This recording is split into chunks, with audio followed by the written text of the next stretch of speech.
here again to talk about some stuff, just to throw more highlight on some issue, And what I want to talk about today is all about divorce in marriages.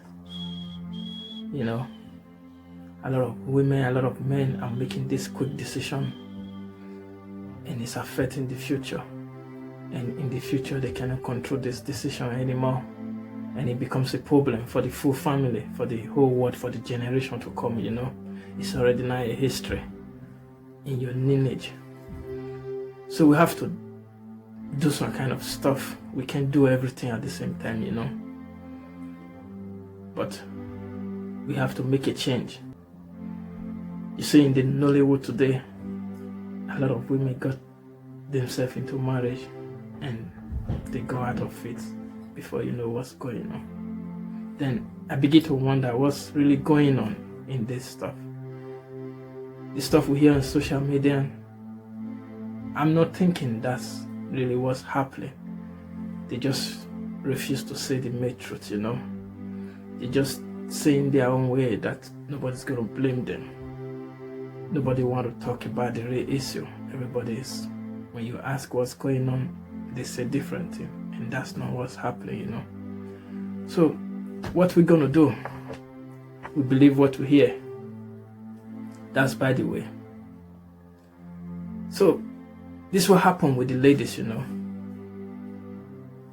have to go into a marriage with a man you love, a man you can build a family with, no matter what.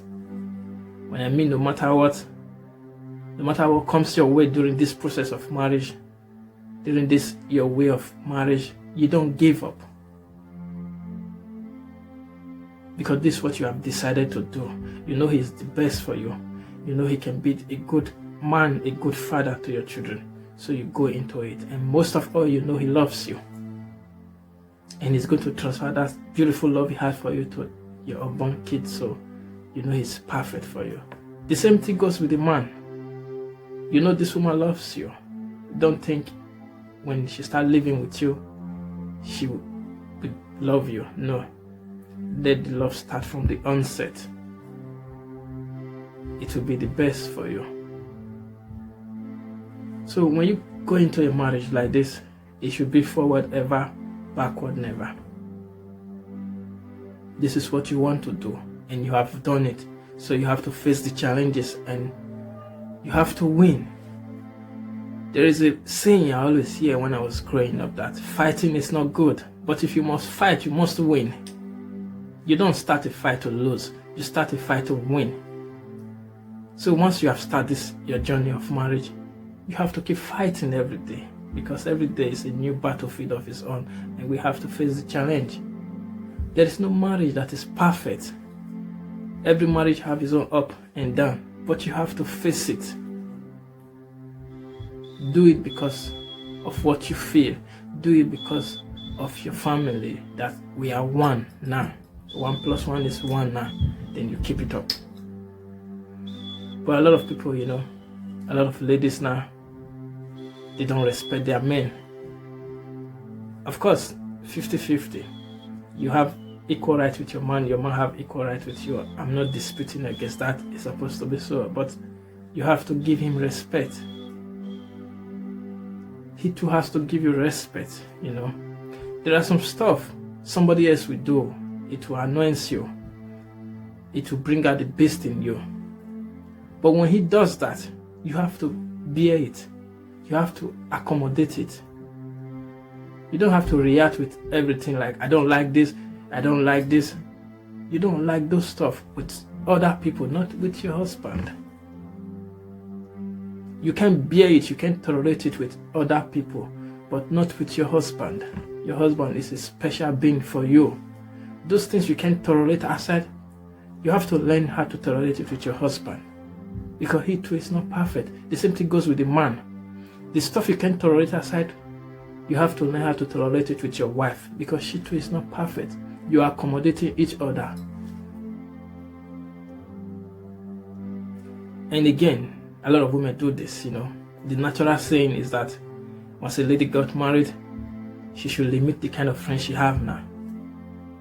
then she should mingle with the kind of women that are also in her class, in her shoes. In her class doesn't mean that you have to read them with what you have. No. It's always say, when you're a married woman, you mingle with a married woman. You leave your female friends, your single friends. But let's come to reality. Once you are married, you can not just leave all your friends like that. You still have to carry some along, because one day they too will get married also. They will need advice from you also, because you're already there. That's reality. But you should know the kind of friend you keep. This reality we're talking about, that when you're married, you have to stay, carry your friends, your single friends along. If you know you can keep quiet, that you keep saying your family issue out to them, then you better leave all of them and face your life now. But if you know you can keep quiet, you can control what comes out of your mouth, then you can carry some along with you. This depends on you now, not even your friends now, because it's what you tell them, they will tell you or give you feedback. If you don't tell them something, they won't advise you wrongly. So this is how it goes. There are two types of friends. There are some friends, they are envying you because you are married. There are some friends, they are not envying you. They want the best for you. But right now, they don't understand what's going on in the marriage line. So they will always give you advice of the singlehood, not on the marriage line. And the advice they'll give you on the singlehood is going to destroy your marriage. They don't understand how it is there now. So when you have problem with your family or in your family, when you have a problem in your family and you take it to your friend, the one that is envying you that you married, what do you expect? She's always going to condemn the man. Everything you will notice that you will be right. Your man will always be wrong in her sight. She will support you to the fullest, and she will degrade your man that he is all at fault, and that's not supposed to be so. The next thing, you hit them. The next thing, then you agree to the advice she advised you. When you get home, you start misbehaving. She will succeed and end up pulling you out of your marriage. If care is not taken, she will go in there. The man he say is not good will not be good for her because of your foolishness. Then, as young as you are, you already got yourself into what you don't even wish yourself. Then they start counting husband for you. That's not what you wish for yourself. Nobody's the best. Once you have something that you know you can be with, you have to make it become the best for you alone. Then the second type of friend, they mean well for you. They don't really want something bad or for you to leave your marriage. Now you bring your family problem to them. They will advise you on their singlehood. They don't really know what's going on in the marriage aspect, so they will advise you on the singlehood. If I was the one, I can bear it. Yes, you can bear it. Probably that's because that's why you are not married yet now. You can't bear it, yes. Probably that's why you are not yet married now. You're still single because you can tolerate that. And most of the time, they cannot tolerate that really. But this is not them, this is you. You can tolerate it. When they got married, that same thing might not come to their way, but another thing can come in a different way to them. That they too will say they can't tolerate it, but when they are there, you'll see them tolerating it. It's not the way your body scratches you, then you peel it off. If you scratch the way your body scratches you, then you're going to pull a very big injury in your body. So you have to let some things go down. You don't bring all the dust up and expect them not to enter your eyes. You have to be mindful. If you have a problem with your man or in your family, who is the best person you can go to?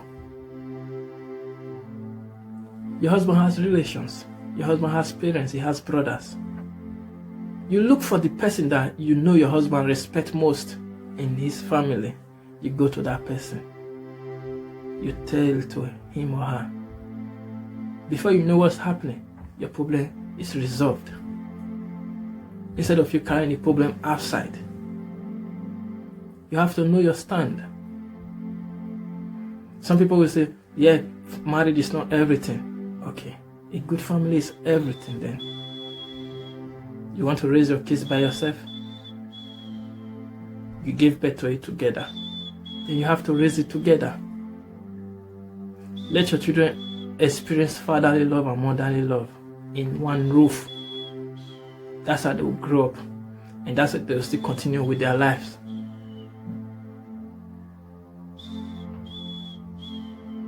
We have to be serious with this stuff. We have to know what we should do, what we shouldn't do.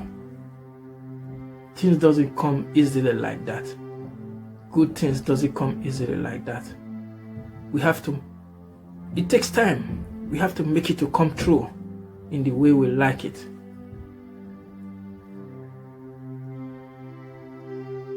So let's just allow peace to reign. Let's keep calm. Let's be able to tolerate each other. Let's make a better home for our children. Let's allow our children to experience what is love. That's how they will bring it to the society. If you make them feel that everything is catastrophe, then that's how they will bring it to the outside world, and they start misbehaving. So let's start it at home. Let charity begins at home. Let's have patience. Let's be able to tolerate each other. Let's not let anger to deal with us to the extent that we will lose what is so valuable to us. In our 60s, 70s, we start regretting. Then your body is weak, you can't do anything. Let's make use of our body now that we can do something with it. The bulls you are saying it shouldn't fall, they will fall down. Your career you're putting on your head, you can't do it forever. You can still have a family and move on with your career. If you're an actress, the only difference it will make is that they will change your role. You start acting a good role, responsible role, no longer acting the one going to clubbing, doing all of this stuff. They respect you for that. For how long will you keep, you have to calm down a little bit. There is time for everything. There's a stage in your life you have to calculate what is necessary for me to do now. Then you have to do it. A lot of people get married at the age of 21, 22, 23. They succeeded. And you say you want to get married at the age of 30 something, 40, and you won't succeed. Because you pursuing what's not pursuing you. Young Edochie said he got married at the age of 22, and that was the best thing that he could ever thought of that has happened to him. He's still there now happily with his family. And you thinking marriage is going to spoil your career, marriage is going to make you to... Who says so? Your determination matters. You being married doesn't even change anything like that. So let's spread this love. Let's make others look it like they can still do it. Let's not stop discouraging the younger ones. Let's encourage them like they can still do it. Let us be a role model to them. Let us encourage them. Let love lead. Thank you.